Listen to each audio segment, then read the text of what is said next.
ये कहानी है उत्तर प्रदेश के एक छोटे से गांव की। इस गांव के ज्यादातर लोग गांव छोड़कर शहर जा बसे हैं। अब अधिकतर बुजुर्ग और कुछ गिने चुने लोग ही बच्चे हैं, लेकिन सभी मिलजुल कर रहते हैं। सभी एक दूसरे की मदद करते हैं।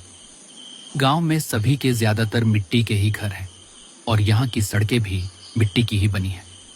सभी के घर एक दूसरे से बहुत दूर है, लेकिन सभी एक दूसरे के घर आया जाया करते हैं। यहाँ का वातावरण शहर के मुकाबले कहीं ठीक था, दिन हो या रात। गांव में पंछियों के चहचहाने की आवाज और शुद्ध हवा और ताज़ा पानी और कई ऐसे साधन जो गांव को शहर से बेहतर बनाते हैं। गांव में लोगों का मुख्य साधन अभी भी खेती ही है।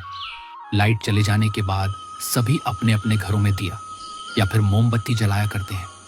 अब जून का महीना लगभग खत्म ही होने को चला है। सभी लोग अपना बिस्तर घरों के बाहर ही लगाते हैं।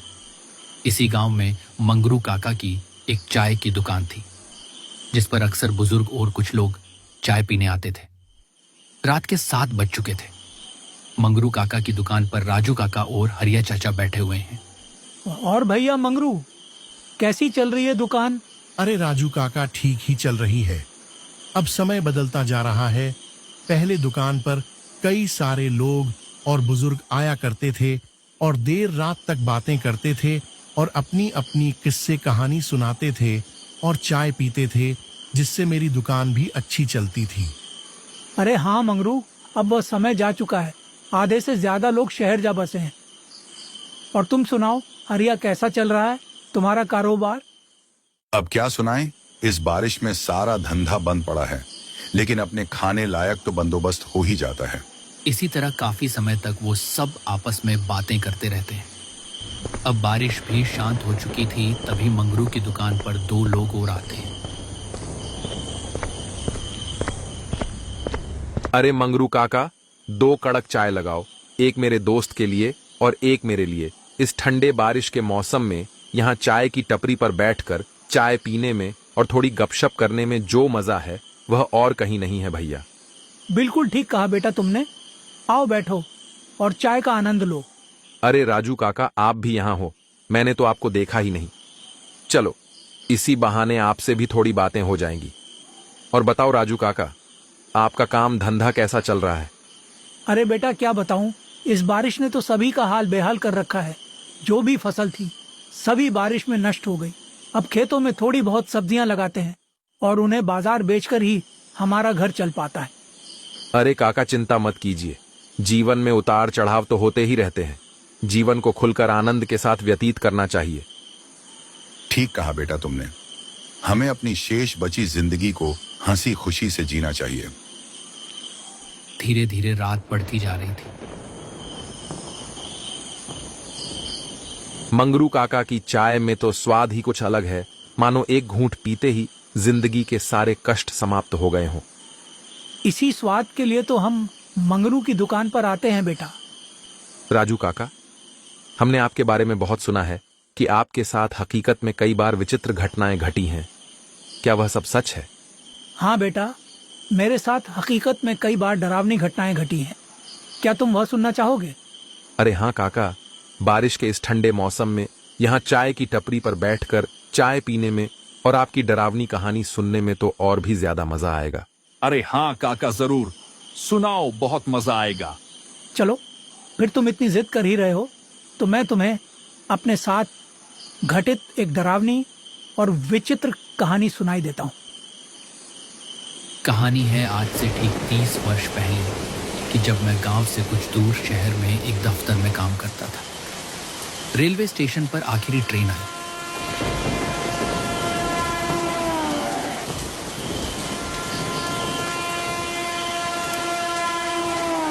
जिसमें से मैं और एक और आदमी उतरा, जो कि कुछ अजीब था। रात के करीब 12 बज चुके थे। स्टेशन पर दूर दूर तक कोई भी नजर नहीं आ रहा था।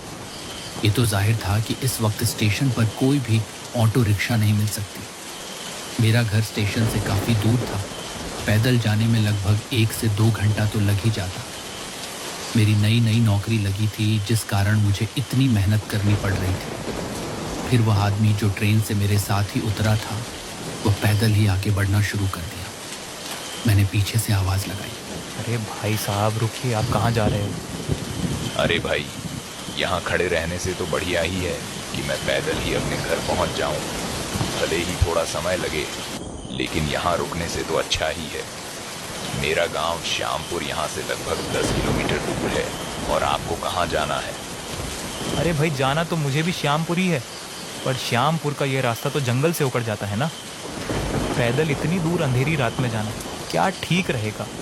अरे भाई, अगर तुम इन बातों पर विश्वास करते हो तो तुम मूर्ख हो।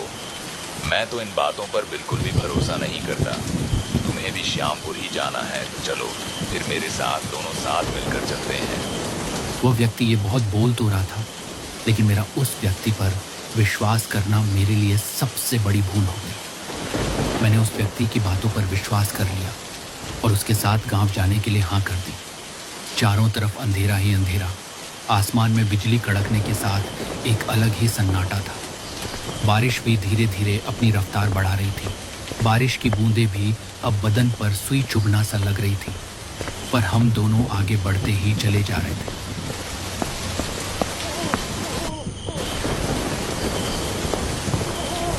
कुछ समय बाद बारिश बहुत तेज हो गई। आसमान में जोर जोर से बिजली कड़कने लगी। अब हमें लगा कि अब कहीं रुक जाना ही ठीक रहेगा। हमने सामने एक बड़ा वृक्ष देखा और वहीं पर हम दोनों रुक गए। चारों तरफ अंधेरा ही अंधेरा और जंगल से सिर्फ जंगली जानवरों और बारिश की बूंदों के गिरने की ही आवाज़ आ रही थी। और इसके साथ साथ जंगल से कुछ अजीब तरह के जानवरों की भी आवाज़ आ रही थी, पर हम इतना ध्यान नहीं दे रहे थे। बस हमें इंतज़ार था कि किसी तरह बारिश धीमी हो जाए या फिर रुक जाए। वैसे भाई साहब, आपने बताया नहीं, आपका क्या नाम है और आप कहाँ से आ रहे हो? थोड़ी देर तक वह आदमी शांत रहता है और फिर बोलता है, क्या करोगे भाई जानकर? कौन सा इस सफर के बाद हमें दोबारा मिलना है? क्या मतलब? मतलब भाई, मैं तो शहर का आदमी हूँ, किसी काम से यहाँ गांव आया हूँ।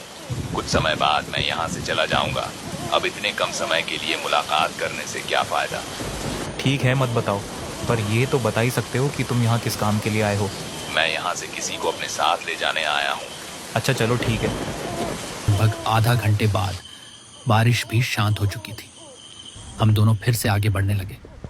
ये रास्ता घनघोर जंगल और कच्चे रास्तों का था। गांव वालों का कहना था कि इस रास्ते पर रात को जो भी व्यक्ति पैदल आता है, अक्सर वो गांव तक नहीं पहुंच पाता। अब इसके पीछे का राज तो मुझे भी नहीं पता था। बारिश पड़ने के कारण जंगल में काफी ठंडी ठंडी हवाएं चल रही थी और पैदल चलने में भी काफी मजा आ रहा था। लेकिन जंगल से आने वाली जंगली जानवरों की आवाज कहीं ना कहीं मुझे भयभीत सा कर रही थी। ये व्यक्ति मुझे कुछ अजीब सा लग रहा था, क्योंकि ये ना ही मुझे अपना पता बताना चाहता था और न ही ये मुझसे बातें करना चाहता था। ये सिर्फ मेरे साथ आगे बढ़ता ही चला जा रहा था। इसे मानो बिल्कुल भी डर न लग रहा हो। पर मैंने भी उस पर इतना ध्यान नहीं दिया और मैं भी उसके साथ आगे बढ़ता रहा। तभी हमें सामने एक बोर्ड दिखता है जिस पर लिखा था, अगर आ गए हो तो लौट कर मत जाना और अगर जा रहे हो तो वापस मत आना। मुझे ये पढ़ने के बाद कुछ समझ नहीं आया और मैंने उस व्यक्ति से पूछा, अरे भाई, इस बोर्ड पर क्या लिखा है? क्या तुम कुछ समझ पा रहे हो? मुझे तो कुछ समझ नहीं आ रहा। चलो छोड़ो, हमें आगे बढ़ना चाहिए। काफी रात हो चुकी है। ज्यादा वक्त बर्बाद करना हमारे लिए सही नहीं है। हाँ भाई, आप ठीक कह रहे हो। फिर से हम दोनों आगे बढ़ने लगे। जंगल से कभी भेड़िए की आवाज तो कभी उल्लू की आवाज लगातार आ रही थी। बारिश रुकने का नाम ही नहीं ले रही थी, बल्कि इस बार तो बारिश ने हद ही पार कर दी। बारिश बहुत तेज पड़ने लगी। हम दोनों भाग भाग कर जल्दी से एक कुटिया के पास पहुंचे जो कि सुनसान पड़ी थी। उसमें कोई नहीं था, लेकिन हमने अंदर जाना उचित नहीं समझा, इसलिए हम दोनों बाहर ही खड़े रहकर बारिश रुकने का इंतजार करते रहे।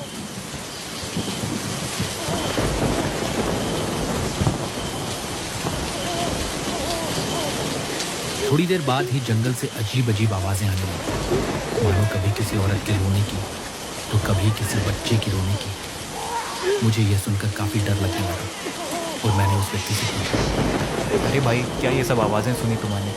हाँ भाई, आवाज तो सुनाई दी मुझे भी। लगता है कोई मुसीबत में है। पर भाई इतनी रात को कौन औरत यहाँ जंगल में आई होगी? चल कर देखते हैं, क्या पता वह मुसीबत में हो, इसीलिए रो रही हो। फिर मैं और वह व्यक्ति दोनों आगे बढ़े। बारिश अभी भी लगातार पड़ रही थी। कुछ समय बाद किसी की पायल की आवाज़ भी आने लगी। हम दोनों ने धीरे धीरे उस आवाज़ का पीछा करा।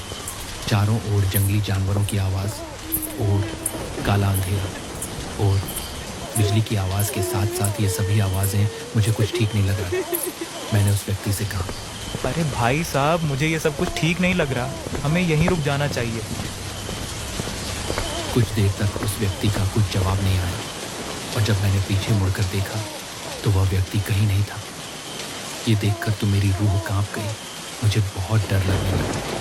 अब वो पायल की आवाज़ और उस औरत के रोने की आवाज़ और ज़ोर ज़ोर से आने लगी। फिर मैं वहाँ 1 मिनट भी नहीं रुका और अपने गांव की ओर बढ़ने लगा।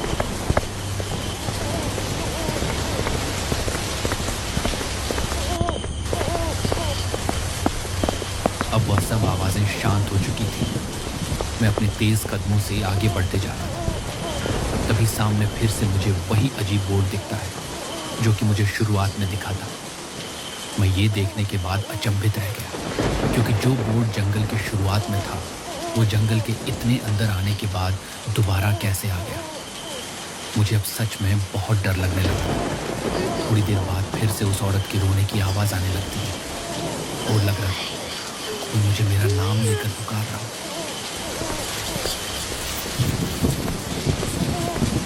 जब मैं उस आवाज़ के नज़दीक गया तो देखा कि कोई आदमी पेड़ के नीचे खड़ा है। ठीक से वो दिखाई नहीं दे रहा।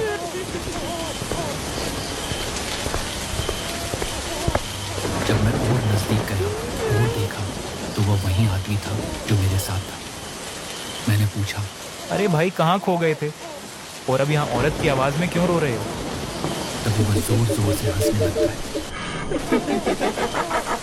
तभी बिजली की एक तेज गड़गड़ाहट के साथ आसमान में रोशनी सी होती है, जिससे वह व्यक्ति अपने असली रूप में आ जाता है और जोर जोर से हंसने लगता है। ये देखने के बाद तो मुझे लगा कि आज मेरा आखिरी दिन है। मैं डर के मारे एक जगह से हिल भी नहीं पा रहा। फिर मैंने हिम्मत करके भगवान जी का नाम लिया और वहाँ से भाग निकला।